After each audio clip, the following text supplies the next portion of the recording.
ठीक है। तो गाइस स्टूडेंट देखो मैंने क्या किया है, एक H1 बना लिया, एक बटन बना लिया, कंट्रोल एस करके सेव कर दिया और ये इसका मुझे आउटपुट नज़र आ रहा है इस तरफ। अभी हम क्या करने वाले हैं कि अब मैं चाह रहा हूँ इस पर मैं क्लिक करूँ तो ये जो सिद्धि इनपुट एक लिखा हुआ है इसकी जगह कुछ और लिखा आ जाए, लाइक कंप्यूटर इंजीनियरिंग क्लासेस। सिद्धि इनपुट एक की जगह आ जाए कंप्यूटर इंजीनियरिंग क्लासेस। तो अभी मैं जब क्लिक कर रहा हूँ तो कुछ हो नहीं रहा है, तो मुझे इसमें CSS तो कुछ ठीक है, CSS तो कुछ करनी नहीं है, बस आप यहाँ पे क्लिक करोगे तो और आपका मैसेज चेंज होना चाहिए, दैट्स ऑल। तो क्या करना है समझो, एक तो मुझे इसका मैसेज चेंज करना है सिद्धि इनपुट H1 का। तो H1 को आपको देना होगा एक आईडी मतलब इसकी एक पहचान। तो मैं इसकी एक आईडी दे देता हूँ, लाइक इसका नाम है 1। अब इसका डाटा चेंज होना चाहिए, यानी कि ये वैल्यू चेंज होनी चाहिए, तो इसको बोलते हैं इनर HTML। किसकी इनर HTML? 1 की इनर HTML। अब आ जाओ बटन के ऊपर।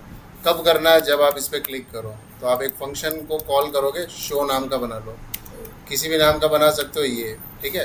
तो एक्स्ट्रा स्पेस नहीं देना है, मैं आपको बता रहा हूँ कि ये कुछ बच्चे गलती करते हैं, ऐसा नहीं करना है। यहाँ आ जाओ, फिर आ जाओ स्क्रिप्ट नाम का एक टैग लिखना होगा। जैसे CSS के लिए आप स्टाइल लिखते हो तो यहाँ पे लिखा जाएगा स्क्रिप्ट। यहाँ पे बनाना होगा आपको एक फंक्शन, तो कीवर्ड है फंक्शन, ये लिखो।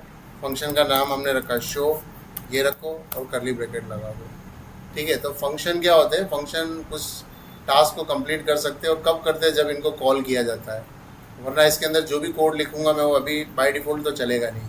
तो मुझे क्या करना है, मुझे इस 1 को टारगेट करना है। तो इसके लिए आप डायरेक्ट शॉर्टकट लिखो, तो ऐसे लिखो 1 डॉट इनर का, और HTML कैपिटल में आता है, और उसके बाद जो भी आप देना चाहते हो डबल इन्वर्टेड में। मैंने लिखा computer ENGINER engineering classes, that's all. तो अब ये एक फंक्शन है, और फंक्शन के अंदर का कोड कब चलता है? जब आप इसको कॉल करते हो।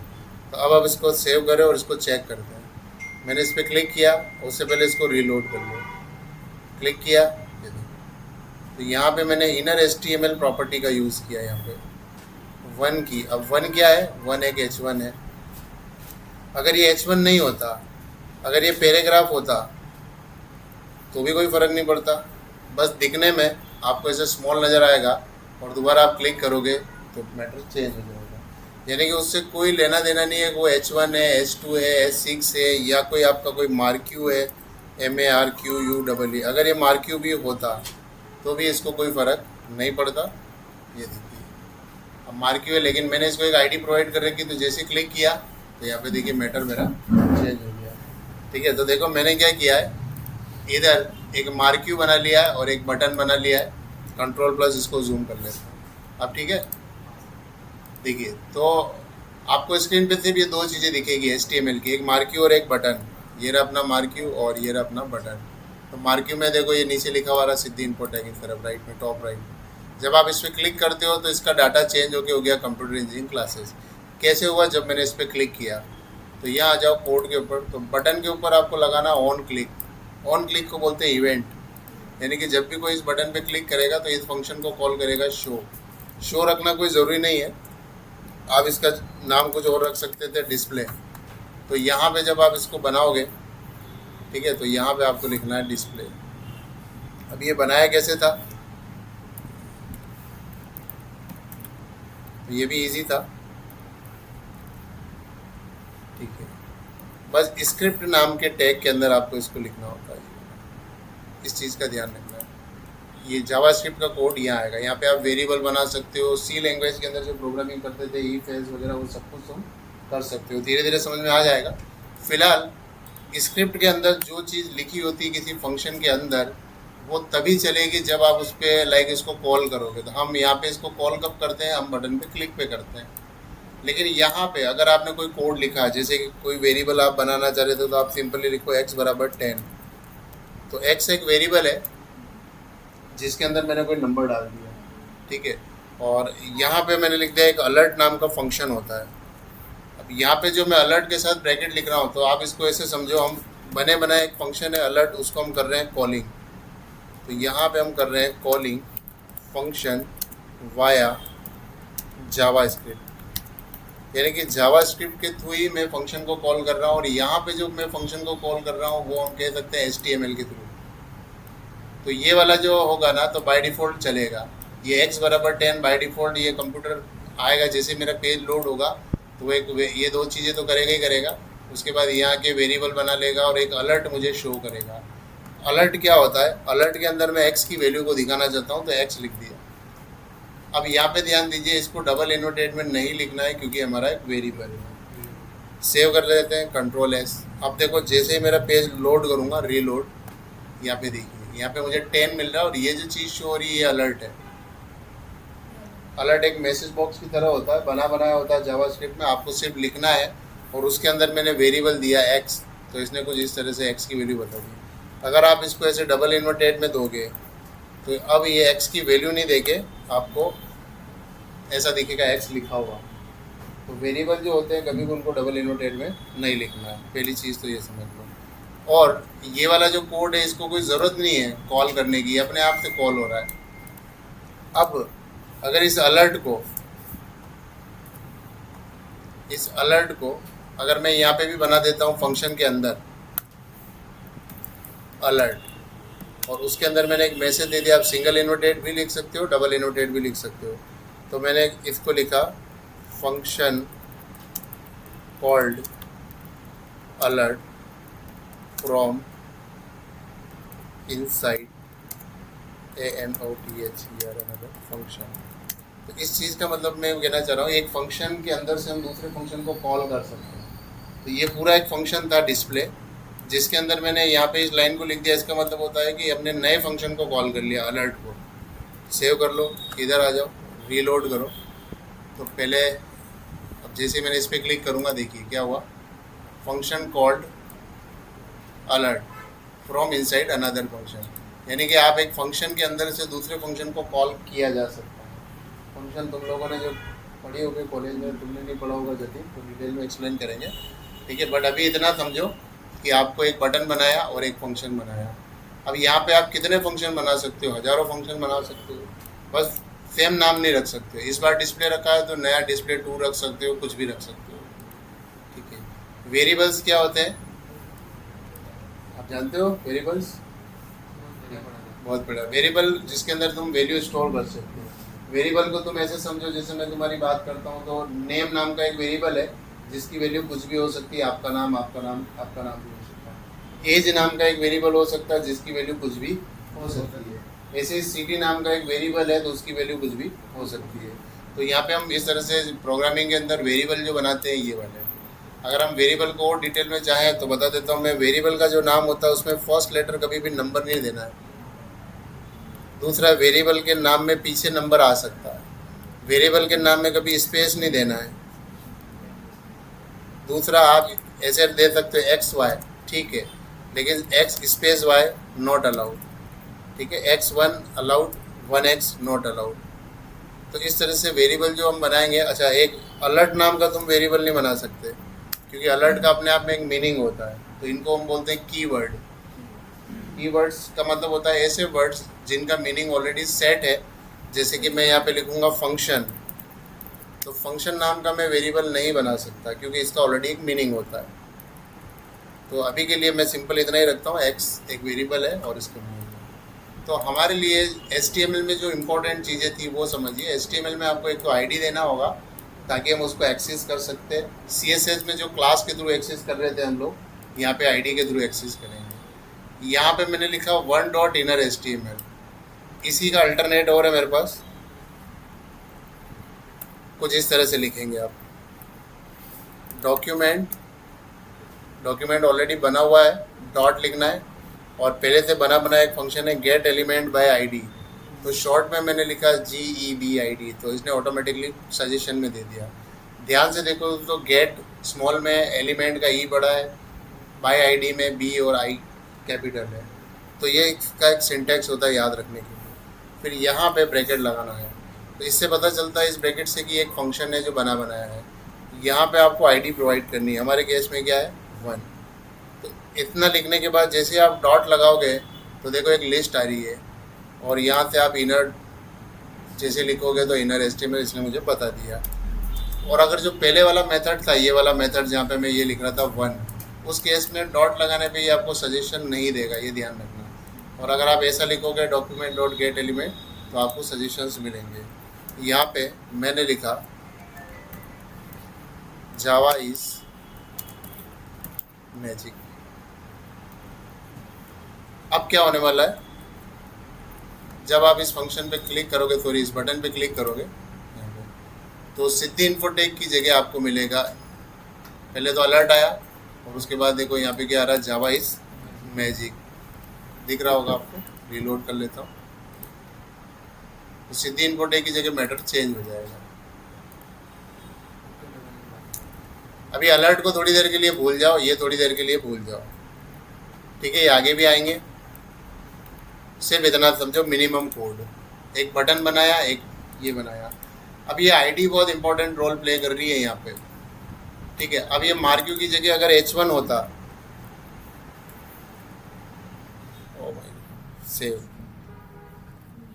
तो आउटपुट तुम लोगों अगर यहाँ देखोगे तो मैं इसको रीलोड करता हूँ तो ये देखिए अब एक H1 बन गया है। तो अभी भी मैं इस पर क्लिक कर रहा हूँ तो मेरा जो है वो जावास्क्रिप्ट काम कर रही है, क्योंकि जावास्क्रिप्ट को किससे रिलेशन है, आईडी से, ठीक है। इसलिए अपन क्या उधर आईडी नहीं बनाते हैं, किधर CSS के अंदर। तुम कह रहे थे ना हैश लगा के तो आईडी इधर यूज करो, तो बड़ी इंटरेस्टिंग है। और ये काम आप CSS से नहीं कर सकते थे। CSS से क्या कर सकते थे, आप सिर्फ डेकोरेशन कर रहे थे और ज़्यादा ज़्यादा आप ओवर इफेक्ट लगा पा रहे थे कि भाई माउस जाएगा तो कुछ चेंज होगा, या आप कुछ एनिमेशंस वगैरह बना पा रहे थे। लेकिन यहाँ पे हम जावास्क्रिप्ट में हम क्या क्या करने वाले हैं ये समझ लो। जावास्क्रिप्ट के थ्रू जो अपनी पूरी की पूरी HTML होती है, जो आप लिखते हो, जैसे बटन, इमेज वगैरह, आप इनको हाइड अनहाइड कर सकते हो बटन के क्लिक पे, ठीक है। बटन के क्लिक पे आप चाहो तो एक बटन पे क्लिक करें, कोई इमेज डिस्प्ले होना बंद हो जाए तो बिल्कुल कर सकते हो। उसके लिए आपको जो है CSS की एक डिस्प्ले प्रॉपर्टी होती है, डिस्प्ले फ्लैग्स यूज़ करी थी ना, डिस्प्ले फ्लैग। तो वो सारे कमांड आप यहाँ पे क्या करोगे, डिस्प्ले नन कर दोगे, नन। तो डिस्प्ले नन करने से वो आइटम दिखता नहीं है। आप डिस्प्ले नन किसी को भी कर सकते हो, कंटेनर की बात नहीं है, किसी इमेज को, किसी भी H1 को, इसको सभी को कर सकते हो। जैसे मैं चाह रहा था कि यार मैं क्लिक करूँ इस पर और मेरे इस बैकग्राउंड कलर चेंज हो जाए, ठीक है। तो CSS के केस में तो क्या हो रहा था, पेज लोड होती है आपकी CSS अप्लाई हो जाती थी। आपको मतलब ये है कि ऐसा नहीं कर सकते थे आप क्लिक करोगे और ऐसा कुछ होगा। बट यहाँ पे मैं चाह रहा था कि यार यहाँ पे मैं क्लिक करूँ और मेरे बॉडी का बैकग्राउंड कलर जो है कुछ चेंज हो जाए। तो सिंपल सा एक लाइन और मुझे ऐड करनी है इसी फंक्शन में, इसी के नीचे जो काम करना है ना वही लिखना है। अब हमें बॉडी का चेंज करना है तो बॉडी को पहले एक्सेस करना होगा, ठीक है। जैसे CSS में हम क्लास के थ्रू एक्सेस करते थे या P लिख के एक्सेस करते थे, तब कंप्यूटर को पता चलता था कि भाई ये चीज़ कहाँ लगानी। वैसे ही यहाँ पे आपको जो है अगर बॉडी का चेंज करना है तो आपको यहाँ पे लिखना है डॉक्यूमेंट, ठीक है। फिर डॉट लिखना, दिख नहीं रहा होगा किसी को, पर लाइट आएगी तो आपको कोड आ जाएगा। अभी आउटपुट से आप समझना, दिखा थोड़ा थोड़ा। मैं यहाँ पे डॉक्यूमेंट के साथ लिखूंगा बॉडी, डॉक्यूमेंट डॉट बॉडी। अब देखो इसको बॉडी नहीं लिख के अगर मैं उस बॉडी पे एक आईडी दे देता, माय बॉडी, तो मैं ऐसे भी कर सकता था document dot gate element by ID और उसके ब्रैकेट में माय बॉडी लिख के फिर कर सकता था। लेकिन बॉडी जो होती है हमारे पूरी वेब पेज के अंदर सिर्फ एक बार बनती है ना, एक ही बार। जबकि H1 तो आप बार बार बनाओगे, हो सकता है पैराग्राफ बार बार बनाओगे, इमेज बार बार बनाओगे, तो उस वक्त आईडी चलती है। लेकिन यहाँ पे आप आईडी नहीं भी दोगे तो ऐसे डायरेक्ट लिख सकते हो डॉट बॉडी फिर डॉट,